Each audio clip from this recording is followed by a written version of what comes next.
नमस्कार प्रणाम स्वागत है अपने सबके मिथिला 24/7 पर। हम हरिशंकर झा उपस्थित छी और आइ हमरा सब संगे जुड़ल छथि उपेंद्र यादव जी, जिनका से हम सब बहुत रास गपशप करब। जेना कि अपने सब बुझै छियै जे एखन चुनावी सरगर्मी जे छै से काफ़ी हद तक तेज भऽ गेल छै और हिनकर परिचय देबाक हमरा कोनो औचित्य नहीं बुझा रहल है। एहि दुआरे जे क्षेत्र में हिनकर एकटा बढ़िया स्थान छनि, बढ़िया हिनका जे छै से जनता के तरफ से दुलार बढ़िया भेट रहल छनि। जनता के लगातार संपर्क में रहै छथि, जुड़ल रहै छथि। जते भी गरीब गुरबा तबका छै ताहिसँ लगातार जुड़ल रहै छथिन और हर संभव हुनका सबके मदद करैके लेल प्रयासरत रहै छथि। तऽ सबसँ पहिले जे हम हिनका से सवाल पूछऽ चाहब से ई जे समाजवाद के राजनीति करैत करैत अपने जे छै से हिंदुत्व के राजनीति कोना करल? 2010 की बात है, जब हमारे भाई साहब और लालू यादव में अनबन हुआ जी, और हमारे भाई साहब लालू यादव को छोड़ दिए, तो हमारा और हमारे भाई साहब में इसी बिंदु पर अनबन हुआ। हम कहा कि हम राजद नहीं छोड़ेंगे, तो हम राजद में ही रह गए।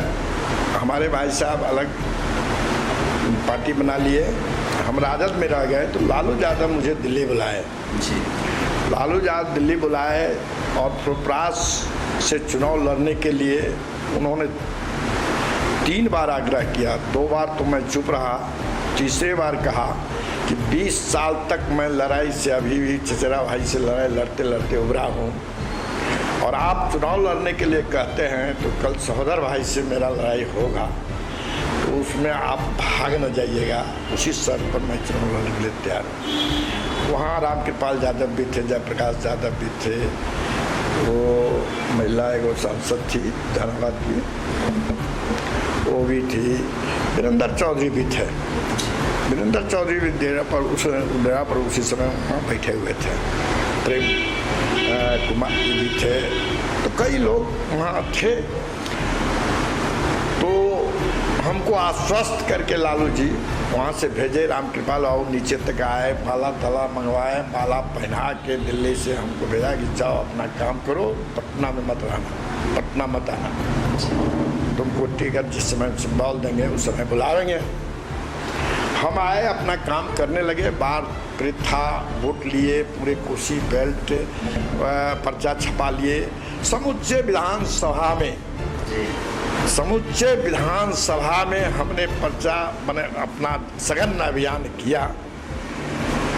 और इस जिला में जब सिंबल की बारी आई, 21 या 22-23 तारीख को हमको बुलाया गया था, और 22 तारीख के रात में ही वीरेंद्र चौधरी अपने बेटा को नाला में गिरा के दांत तुड़वा लिया।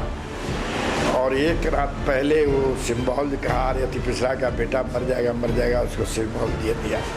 अब जिस कारण से सिंबल दे, वहीं से मेरा झगड़ा वहाँ से हुआ और मैं वहाँ से आया, वहाँ चैलेंज करके आया कि जिस समय आप हमको दिल्ली बुलाए थे तो हमको लगा कि हिंदुस्तान का शेर है, लेकिन आप गिद्दर से भी बदतर लगता है कि हमको बुलाए बिना अपने सिंबल उनको दे दिया। हमसे पूछ लेते तो मैं स्वतः लौटा देता आपका सिंबल, सिर्फ हमको बुला लेते तो आपको कोई मजबूरी हुई। तो उसी से मेरी झगड़ा हुई और मैं समाजवाद से वहाँ से कटा। 10 में मैं चुनाव भी लड़ा, वहाँ से चैलेंज हो गया कि आपके कैंडिडेट को मैं नहीं जीतने दूंगा। 10 से मैं समाजवादी पार्टी में गए, मुलायम सिंह से मिले, मुलायम सिंह ने मुझे सिंबल दिया। सिंबल तो दे दिया था दूसरे आदमी को, हेमलता के बेटा को। तो वहाँ से मैंने दिल्ली से आए तो हमको सिंबल दिया, हम चुनाव लड़े। दोसर सवाल हमारी ये जे साइकिल के राजनीति करैत करैत अपने साइकिल से उतर गेलिए, आकि अपने के साइकिल जे छै से पंचर हो गेल? नहीं, पंचर नहीं भेल ना। हम साइकिल से, हमरा साइकिल में बड़ मन लगे छला। मुलायम सिंह से डायरेक्ट संपर्क चला। जब कभी भी जाए चलो दिल्ली चाहे लखनऊ, तो डायरेक्ट लखनऊ में मुलायम सिंह से हमारी बात ही चला। दिल्लियों में आवास पर वो मैंने अशोका रोड में जखन जाए चलो तो हमारा हेमत कोनो दिक्कत नहीं चला। एक बेर अबू आदमी जी के प्रोग्राम ले लिए, तो हम बाहुबली में प्रोग्राम कर रही तो सकरी से लाकर बाहुबली तो 100 गेट बने न रही है। और सबसे मुख्यमंत्रियों का प्रोग्राम भेल रही बाहुबली हाई स्कूल पर, उससे भी बड़ा मीटिंग हमने किया था बाहुबली हाई स्कूल पर।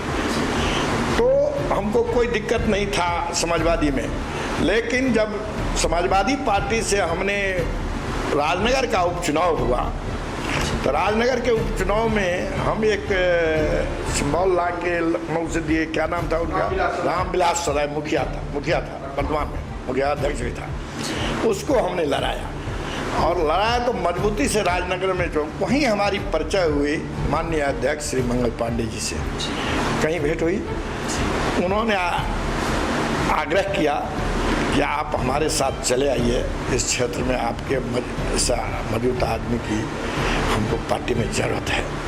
हम कहले ठीक है, इस चुनाव में तो अब नहीं हुआ, हम इस चुनाव के बाद आपको, लेकिन आप जब इतना मुझे आग्रह करते हैं तो मैं कुछ बिंदु पर आपके कैंडिडेट से बात करना चाहता हूं, यदि वो हमारी बात मानेगा तो चुनाव जीत जाएगा।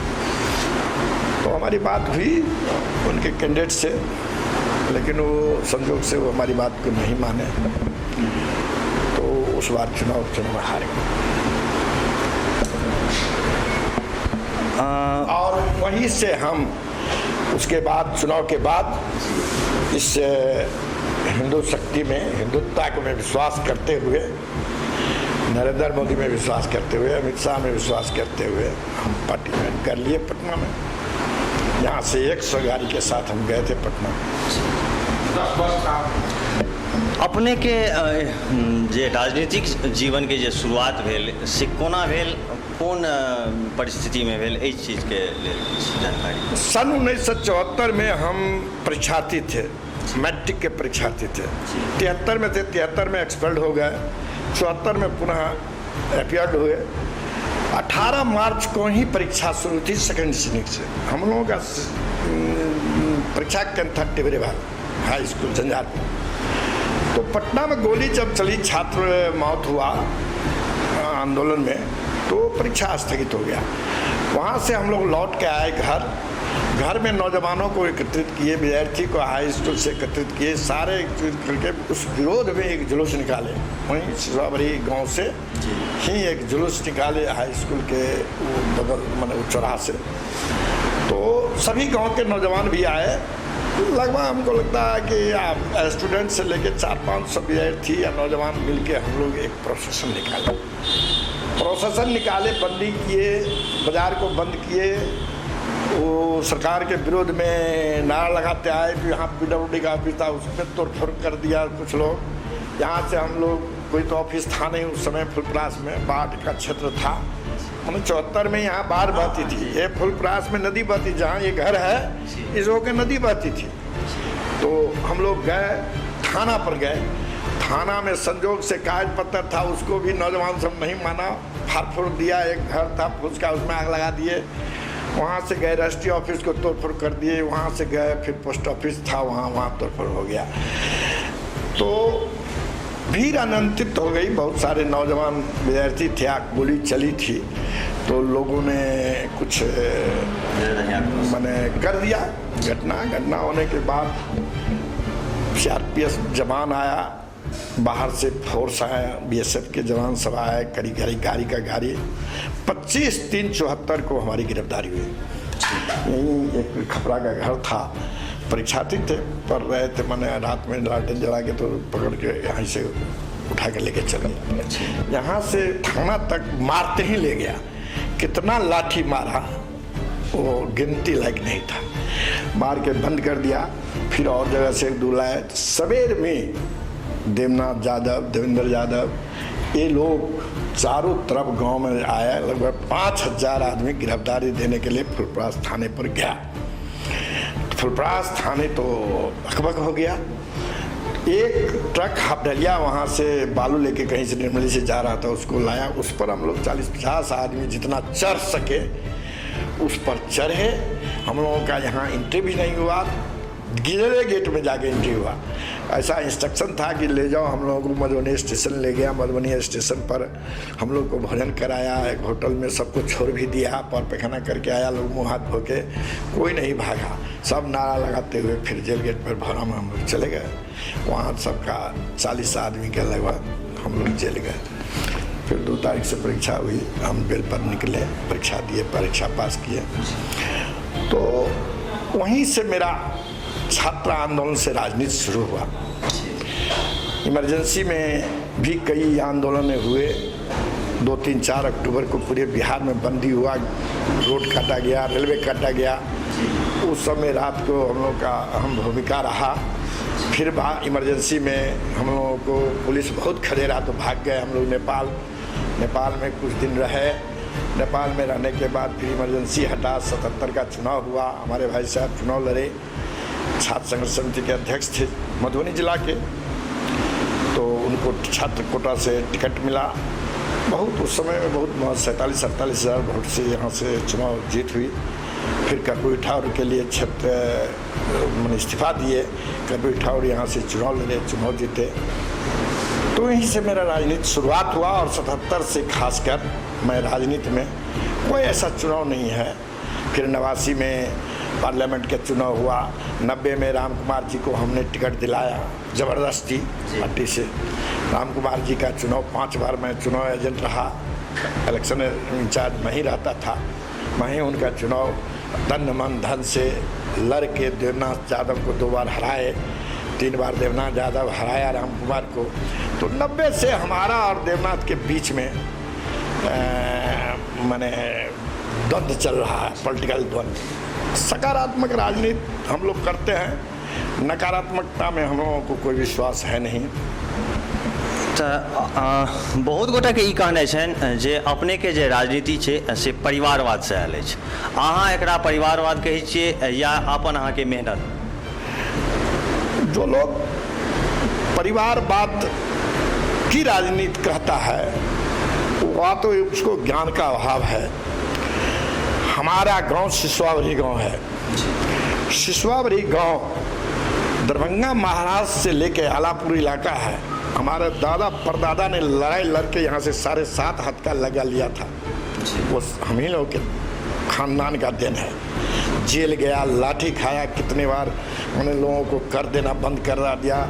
इसमें सारे इलाके के आलापुर के लोग जितने भी मठाधीश थे, एक स्वर में हमारे परमान लाल यादव दादा थे, एक स्वर में इस इलाका के जितने भी मर्द परिवार थे, सारे लोग आंदोलनरत थे। तो वो लड़ाई लड़ने के बाद हम लोगों को 7.5 हाथ का लगा है, यहाँ मालूम है लालपुर में। वो लड़ाई भी हमारे एक खानदान के लोगों ने लड़ा और 7.5 हाथ का लगा लिया। उसके बाद आंदोलन में, आज़ादी के आंदोलन में भी यह परिवार अपना योगदान दिया। नसीब लाल यादव, बचूलाल यादव, रसिक लाल यादव, 3-3, 4-4, 5-5, वो महेंद्र नारायण पाठक, कई हमारे यहाँ स्वतंत्रता सेनानी थे। इनके चाचा, तुम्हारा चाचा क्या नाम था? रसिक लाल यादव के भाई का क्या नाम था? वो भी जेल गया था। वो जो कर्मचारी थे नसीब लाल यादव, हमारे चाचा थे नसीब लाल यादव, दादा थे बचूलाल यादव। तो उस समय में भी, आज़ादी के समय में भी मैंने क्रांतिकारी धरती रही है। और आज़ादी का लड़ाई लड़ा, कितने आदमी जेल गए, कितने आदमी लाठी खाए। और आज़ादी मिलने के बाद भी हमारे गांव में 10 साल विधायक रहा। तो एक स्वतंत्रता सेनानी रसिक लाल यादव, जो हमारे लोगों के परिवार का है, उन्होंने 10 साल यहाँ विधायक रहा, 57 से 67। उसके बाद 67 के बाद 71-72 में उत्तम लाल यादव हाई स्कूल के, जो हम ही लोगों के दादा परदादा ने हाई स्कूल बनाया था, श्री कृष्ण यादव उच्च विद्यालय फुलपरास में, उसी के हेडमास्टर थे। उस समय में तो सरकारी था नहीं, धन सरकारी था, तो वो रहते थे तो उनको रखा। तो उनको हम लोग समाजवादी, हमारे दादा पदार्थ, उस समय में तो हम लोग राजनीति से निकल लेना देना, सभी आदमी मिल के ज़बरदस्ती उनको लड़ाए। हम लोग ज़बरदस्ती लड़ना नहीं चाहते थे, इतना बड़ा आदमी थे उत्तम लाल यादव, लड़ना नहीं चाहते थे। लेकिन हमारे चाचा मुंशी का, नसीब लाल यादव, बचूलाल, मतलब जो भी पूरे परिवार के उस समय में जो पॉलिटिकल समाजवादी के हेड थे, वो लोग सब मिल के इनको बरगद छाप से चुनाव लड़ाए ज़बरदस्ती और चुनाव जीते 72। संयोग से उत्तम लाल यादव जी की ये रही कि ये आंदोलनकारी के साथ ना रह सके। 74 में आंदोलन शुरू हुआ, ये आंदोलनकारी के साथ न रह गए, वो कांग्रेस में चले गए। और धनिकलाल मंडल जो जीते थे वो रिजनेशन दे दिए, और उत्तम लाल यादव रिजनेशन नहीं दिए। हम लोग कितना बार घेरे, छात्र लोग जितने थे सब उनको घेर घार के रिजनेशन दीजिए, रिजनेशन दीजिए, लेकिन उन्होंने रिजनेशन नहीं दिया, जिसका परिणाम हुआ कि 77 से क्या राजनीति। आगामी चुनाव है और एहि पर जे अपना और क्षेत्र एक बात से कर रहे हैं, यह धरती की बात कर रहा है, फुलपरास सिसवावरी की वो धरती है, ये हाई स्कूल। किसी भी बहुत जिला टाउन को यह सौभाग्य नहीं प्राप्त हुआ होगा कि वहाँ 5-5 प्रधानमंत्री का फील्ड में भाषण हुआ। ये फुलपरास श्री कृष्ण यादव उच्च विद्यालय के मैदान में 5 पूर्व प्रधानमंत्री श्रीमती इंदिरा गांधी, चौधरी चरण सिंह, SD देवगौड़ा, BP सिंह, चंद्रशेखर सिंह, ये 5 प्रधानमंत्री का भाषण का ये गवाह है। यह फील्ड वो धरती है, यह फुलपरास की धरती। जे अखन चुनावी सरगर्मी सब काफी तेज भऽ रहल छै। सब जे बहुत गोटा कहै छथि जे हम पद के लेल और टिकट के लेल प्रयत्नशील छी, क्षेत्रों में भ्रमण कऽ रहल छथि। तो एखन जे राजनीतिक जे समीकरण बनि रहल छै से अहाँके नजरिमे की बनि रहल छै, कोन हिसाबसँ हेबाक चाही, केना की सीट के देखिए, ये तो सीट जदयू का है जी। अब पार्टी नेतृत्व जदयू और बीजेपी यदि गठबंधन करके चुनाव लड़ते हैं या गठबंधन करके चुनाव लड़े छे तो परिस्थिति उठते कि यह सीट जदयू से छोड़ते बीजेपी की नहीं। बीजेपी लड़ेगी यहाँ से, जदयू यहाँ से नहीं लड़ेगी, तब है ना हम लोग दावेदार होंगे। यदि बीजेपी यहाँ सीट नहीं दिया, जदयू ही लड़ा, तो हम लोग तो दावेदार हैं नहीं। हम लोग तो दावेदार तब है जब यहाँ से बीजेपी लड़ेगी, और बीजेपी लड़ेगी तो दावेदारी मेरा है इसीलिए कि 2015 में भी मेरी दावेदारी थी। तो उस समय भी नए थे, आए थे, टिकट नहीं मिला, तो चले नेतृत्व का जो फैसला हुआ हमें मान्य था। अब इस बार भी मैं दावेदार हूँ। रहा काम करने की बात, क्षेत्र में जनता से लगाव की बात, तो हमसे तो ज़्यादा कोई भ्रमण नहीं करता, हमसे ज़्यादा किसी को लगाव है नहीं। मैं 77 से लेकर अभी तक इसी बीच में रहा हूँ, जनता के बीच में रहा हूँ, गरीब गुरबा के बीच में रहा हूँ। 5 बार राम कुमार जी को मैंने विधायक बनाने का काम किया, 6 बार देवेंद्र प्रसाद यादव जी चुनाव लड़े, 7 बार 77 लगा के 7वां बार, और तो 12 साल तो वो MLC रहे। 7 बार संचालन चुनाव का हम किए। हमको तो कोना कोना की जानकारी है, सब आदमी से लगाव है, सभी आदमी को लगा। इतने पावर में भी हम बहुत दिन रहे, 90 से लेकर 2010 तक। हमको लगता है कि लालू यादव के राज में हमसे कम पावर में नहीं थे, लेकिन अभी तक हमारे कुर्ता पर कोई दाग, कोई कह दे, कोई वर्कर, कोई जनता जो 2 पैसा मेरा ठग लिया है या बेईमानी कर लिया या ठग लिया है या गलत धोखा दिया हो, सत्य बात मैं हमेशा कहा हूँ। आपको लगे काम होने वाला रहा तो होगा, नहीं होगा तो नहीं होगा। भारतीय जनता पार्टी में अपने के केहन स्थान है? भारतीय जनता पार्टी में हम लोकसभा पालक थे, प्रदेश कार्य समिति के सदस्य थे। अभी इस बार प्रदेश कार्य समिति के सदस्य नहीं है। भारतीय जनता पार्टी में किसी की इस जिला में यदि किसी की महत्व है तो हमको भी उससे कम सम्मान नहीं मिलता है। कोई किसी भी नेता का सम्मान है, चाहे मंत्री हो, पूर्व मंत्री हो, विधायक हो, उससे कम सम्मान हमको पार्टी के लीडर नहीं देते, कम नहीं देते हैं। जो एतुका सीट JDU के जाइ छै तऽ निश्चित रूप से ई जगह जे छै से बीजेपी के लेल रिक्त भऽ जेतै, तऽ ओहन कंडीशन में की अहाँ चुनाव लड़बै? ना, बीजेपी के विरुद्ध अब ये मेरा अंतिम है। ये 24/10/1956 में मेरा जन्मदिन है, 64वां साल मेरा चल रहा है। ये मैं जिंदगी का आखिरी पड़ाव, राजनीति के हमारे पार्टी के मूल सिद्धांत का आखिरी पड़ाव पर मैं खड़ा हूँ। अब मैं क्या चुनाव लड़ूं? मैं हिंदुत्व को लेके राम मंदिर जो मोदी जी बनाए हैं, अब उसी राम मंदिर के नाम पर अपनी जिंदगी बिता देंगे। बहुत नीक। और एक चीज और पूछा चाहब जे अपने के राजनीतिक गुरु के छला? राजनीतिक गुरु तो हम लोगों को लोहिया जी के सिद्धांत को मानते थे। राजनीतिक गुरु तो हम लोग देवेंद्र यादव को छोड़ के किसी के दरबार में गए नहीं।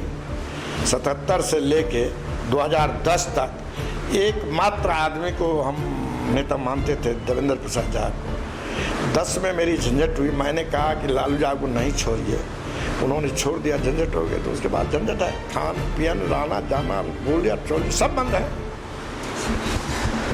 और जो कोनो समीकरण में उलटफेर होइ छै और एतुका सीट बीजेपी के चलि जाए, बीजेपी एहिठमा से चुनाव लड़ाबे, अपने ठाढ़ होइ, तो अपने सबके जे छै से चुनावी रोड मैप जे छै से की हेतै विकास के लिए? देखिए, विकास तो हमारी सरकार में जितने गरीबों का काम होता है, कांग्रेस भले ही वादा किया हो लेकिन गरीबों तक वो पहुंचने का काम कम किया। समाजवादियों का राजपाट हुआ, समाजवादी 77 से लेके लगभग हमको लगता है कि इस बीच में दो टर्म कांग्रेस रही, नहीं तो सब दिन तो समाजवादियों का ही राज है। अभी भी नीतीश कुमार का समाजवादियों का ही राज है बीजेपी का लोग कहता है, लेकिन है समाजवादियों का ही राज। तो ऐसी परिस्थिति में सभी राज्यों का आकलन करिएगा, शासन का आकलन करिएगा, तो बीजेपी का भी जो अमित शाह का जो राज ये दूसरा टर्म चल रहा है, इससे बढ़िया सोच गरीबों के लिए, मजलूमों के लिए किसी नेता का नहीं है। इस देश में यदि गरीबों और किसानों और मजदूरों के लिए यदि कोई सोचने वाला व्यक्ति है तो नरेंद्र मोदी है, जो नीचे तक पहुंचने का प्रयास कर रहा है। और अंत में जे छै से अपने सबके जेना कि बुझल अछि जे हमसब जे कोनो इंटरव्यू करै छी तऽ ताहिसँ पहिले अपने सबके जानकारी दै छियै, और सोशल मीडिया पर अपने सब द्वारा कएटा सवाल सेहो हमरा सबके भेजल जाइत अछि, जाहिमे से कि जे सवाल हमरा सबके उपयुक्त बुझाइत अछि से सवाल हमसब जरूर पूछै छियनि।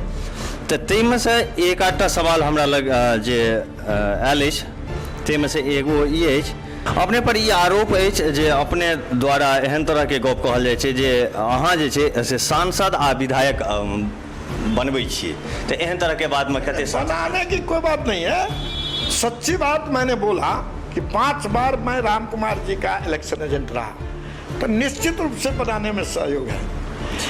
5-6 बार पार्लियामेंट चुनाव का संचालन मैं किया, तो मेरा बनाने में योगदान नहीं होगा ऐसा तो कोई बात नहीं है, योगदान होगा ही।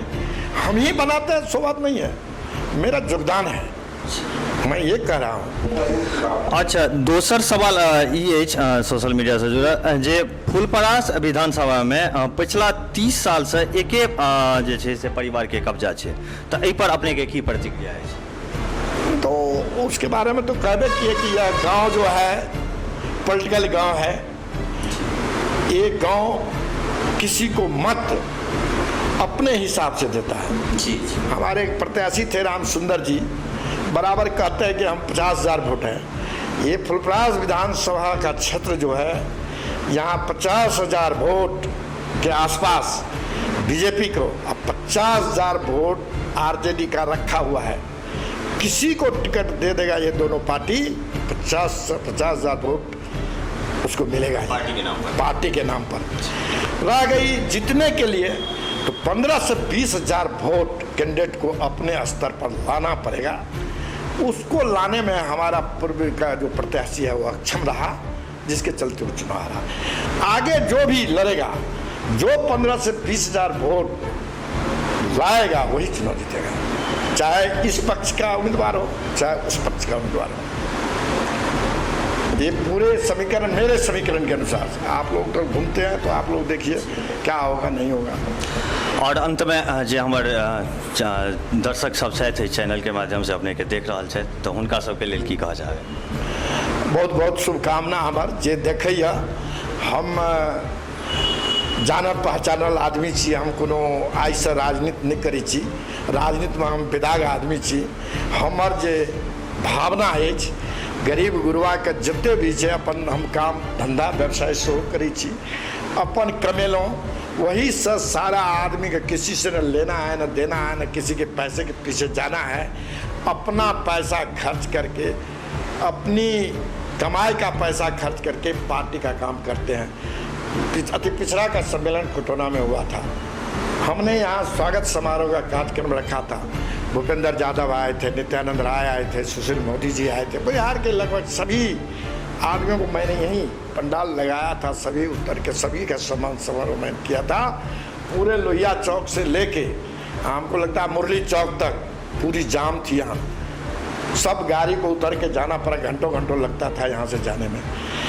तो ये तो जहाँ तक जन समर्थन की बात है, अब ये 5 तारीख को कोटना में मंदिर के शिलान्यास के उपलक्ष्य में मैंने एक कार्यक्रम रखा था, कार्यकर्ता सम्मेलन बुलाया था, जिसमें हजारों लोग पहुंच गए, आम सभा हो गई। उसमें 500 पैकेट चूड़ा गुड़ साबुन था, वो बंटवारा हुआ। 200 पीस गमछा हमने ये 150 आदमी को IT सेल में ज्वाइन कराया, नया नौजवान सबको, उसको एक एक गमछा से स्वागत किए। सभी बूथ अध्यक्ष एवं पार्टी के पदाधिकारी को भी एक सम्मान जो होता है, हमने सम्मान कल मीटिंग में किया। तो हजारों की भीड़ जमा हो गई। तो ये भीड़ वैसे नहीं आता है। उपेंद्र यादव कोई MLA नहीं है, कभी बना, न MP है न कभी मंत्री है। आइ हिनका लग अपने सबके बुझल है काफी व्यस्तता रही छन और तेकर बावजूद ये समय निकल के कार्यक्रम है, जाना है। वो बिरौल में आग लग गई है, वो 2 भैंस जल गया, 2 बैल जल गया है, एक आदमी को घर जल गया है, एक आदमी डूब गया है चिकना में। वहीं अभी तुरंत आपसे बिला लेंगे तो वहीं निकलेंगे, वहाँ थोड़ा राहत का काम बांटेंगे, वहाँ देखेंगे। एक आदमी डूब गया है, वो मेहरबा में, वो कल फोन आया था, वो लाश नहीं मिला है, उसको भी जाके देखेंगे। और व्यस्तन समय में से हमरा सबके लिए समय निकाल के अपने के बहुत बहुत धन्यवाद। देखते रहो मिथिला 24/7।